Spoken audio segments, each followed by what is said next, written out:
30 വർഷത്തിനുള്ളിൽ ഈ ലോകത്ത് എന്തൊക്കെ മാറ്റങ്ങൾ സംഭവിച്ചിട്ടുണ്ടാവാം? വളരെ ഇൻട്രസ്റ്റിംഗ് ആയിട്ടുള്ള ടോപ്പിക്കാണത്. എന്ന് മാത്രമല്ല, ഈ മാറ്റങ്ങൾ മുൻകൂട്ടി അറിഞ്ഞാൽ അതിലൊരു ഇൻവെസ്റ്റ്മെന്റ് ഓപ്പർച്യൂണിറ്റി കൂടിയുണ്ട്.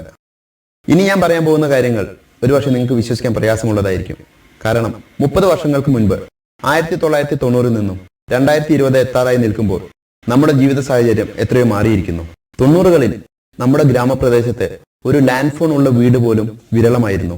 അന്ന് ലാൻഡ് ഫോൺ ഉള്ള ഒരു വീടുണ്ടെങ്കിൽ അതിന് ചുറ്റുമുള്ള 10 വീട്ടുകാർ അവരുടെ കോൺടാക്ട് നമ്പറായി ഈ ഒരു നമ്പറാണ് കൊടുത്തിരുന്നത്. ഇന്ന് നമുക്കെല്ലാവർക്കും ഒന്നിലധികം കോൺടാക്ട് നമ്പറുകളുണ്ട്. നമ്മുടെ മൊബൈൽ ഫോണിൽ സിനിമയും പാട്ടും എല്ലാം ആസ്വദിക്കാം. 1990ൽ ഇതെല്ലാം നടക്കുമെന്ന് നമ്മൾ സ്വപ്നത്തിൽ പോലും ചിന്തിച്ചിട്ടുണ്ടാവില്ല. അതുപോലെ നമ്മൾ സ്വപ്നത്തിൽ പോലും ചിന്തിക്കാത്തതായിരിക്കും ഇനിയുള്ള 30 വർഷങ്ങളിലും സംഭവിക്കുക. അങ്ങനെ ഭാവിയിൽ സംഭവിക്കാവുന്ന 5 കാര്യങ്ങൾ നമുക്ക് നോക്കാം. ഹായ് ഫ്രണ്ട്സ്, ഞാൻ Rajesh. Once again welcome to my YouTube channel leading thoughts. നിങ്ങൾ ആദ്യമായിട്ടാണ് എന്റെ വീഡിയോ കാണുന്നതെങ്കിൽ ഈ വീഡിയോയ്ക്ക് താഴെ കാണുന്ന സബ്സ്ക്രൈബ് ബട്ടൺ അമർത്തി ഈ ചാനൽ സബ്സ്ക്രൈബ് ചെയ്യുക. ഒപ്പം ബെല്ലൈക്കൺ കൂടി ക്ലിക്ക് ചെയ്യുമ്പോൾ ഞാൻ പോസ്റ്റ് ചെയ്യുന്ന വീഡിയോയുടെ നോട്ടിഫിക്കേഷൻ ഉടൻ തന്നെ നിങ്ങൾക്ക് മൊബൈലിൽ ലഭിക്കുന്നു. 2050 സംഭവിക്കാവുന്ന 5 മാറ്റങ്ങളും അതുകൊണ്ട് ഗുണം ലഭിക്കുന്ന സെക്ടറുകളും നമുക്ക് പരിചയപ്പെടാം. 1. Auto sector. 2019 ജാനുവരിയിലെ ധനം മാഗസിനിൽ ഒരു റിപ്പോർട്ട് ഉണ്ടായിരുന്നു. അതിൽ പറയുന്നത് നമ്മുടെ പെട്രോൾ ഡീസൽ വണ്ടികളെല്ലാം 2030 റോഡിൽ നിന്ന് അപ്രത്യക്ഷമായി തുടങ്ങുമെന്നാണ്. പകരം ഇലക്ട്രിക് കാറുകൾ നിരത്തെ കൈയടക്കി തുടങ്ങും. അതിന്റെ ഇമ്പാക്ട് എന്നോണം പെട്രോൾ പമ്പുകളെല്ലാം അപ്രത്യക്ഷമാകും. പകരം മുക്കിലും മൂലയിലും ചാർജിംഗ് സ്റ്റേഷനുകൾ പ്രത്യക്ഷപ്പെടും. പെട്രോൾ ഡീസൽ വാഹനങ്ങൾ കുറയുമ്പോൾ വായു മലിനീകരണവും ശബ്ദ മലിനീകരണവും കുറയും. ഒരുപക്ഷെ 2050 സ്വന്തമായി കാർ എന്ന കൺസെപ്റ്റ് തന്നെ ഇല്ലാതായേക്കാം. കാരണം 2050 ഡ്രൈവർലെസ് കാറുകൾ ആയിരിക്കും ഉണ്ടാവുക. നമ്മുടെ മൊബൈൽ ഫോണിൽ നമ്മൾ നിൽക്കുന്ന സ്ഥലവും പോകേണ്ട സ്ഥലവും നൽകിയാൽ കാർ നമ്മുടെ മുന്നിലെത്തും. നമ്മൾ കയറിയിരുന്നാൽ മാത്രം മതി. നമുക്ക് യാത്രയിൽ ജോലി ചെയ്യുകയും ആവാം.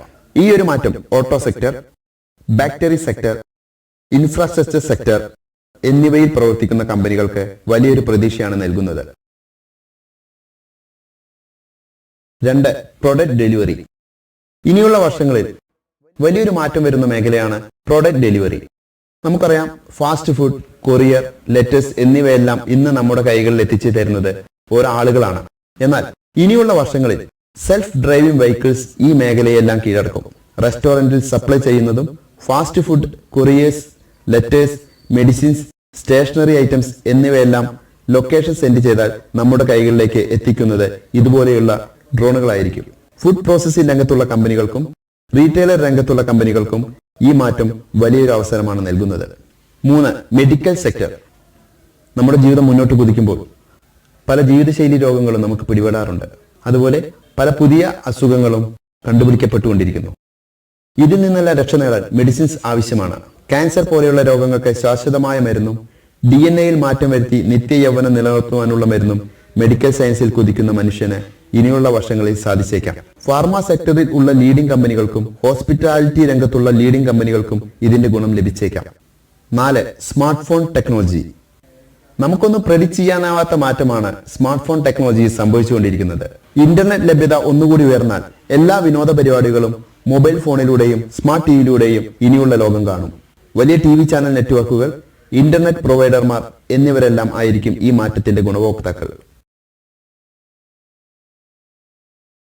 5. ട്രാൻസ്ഹ്യൂമാനിസം. മനുഷ്യനും മിഷനും മെർജ് ചെയ്ത് നമ്മുടെ കൃത്രിമ അവയവങ്ങൾ തലച്ചോറിന്റെ സിഗ്നൽ അനുസരിച്ച് പ്രവർത്തിക്കുന്ന ടെക്നോളജി 2050 സുലഭമായേക്കാം. ഫ്രാങ്കായി പറയുകയാണെങ്കിൽ മനുഷ്യനും റോബോട്ടും തമ്മിൽ സെക്ഷൽ റിലേഷൻഷിപ്പ് വരെ ഉണ്ടാവാമെന്ന് എക്സ്പേർട്സ് പറയുന്നു. 2050 ഒരുപക്ഷെ ഈ റിലേഷൻഷിപ്പിന് നിയമസാധുത ലഭിച്ചാൽ പോലും അതിശയപ്പെടാനില്ല. ലീഡിംഗ് IT കമ്പനികൾ ഈ മാറ്റത്തിന് ചുക്കാൻ പിടിച്ചേക്കാം. ഈ വീഡിയോ നിങ്ങൾക്ക് ഇഷ്ടപ്പെട്ടാൽ തീർച്ചയായും ലൈക്ക് ചെയ്യുക. ഈ വീഡിയോ നിങ്ങൾക്ക് ഉപകാരപ്രദമാണെന്ന് തോന്നിയാൽ സുഹൃത്തുക്കൾക്കും മറ്റും ഷെയർ ചെയ്യുക. നിങ്ങളുടെ അഭിപ്രായവും നിർദ്ദേശവും താഴെ കമന്റ് ബോക്സിൽ രേഖപ്പെടുത്തുക. വീണ്ടും ഇതുപോലെയുള്ള മറ്റൊരു വീഡിയോയുമായി കാണാമെന്ന പ്രതീക്ഷയോടെ ഞാൻ രാജേഷ്.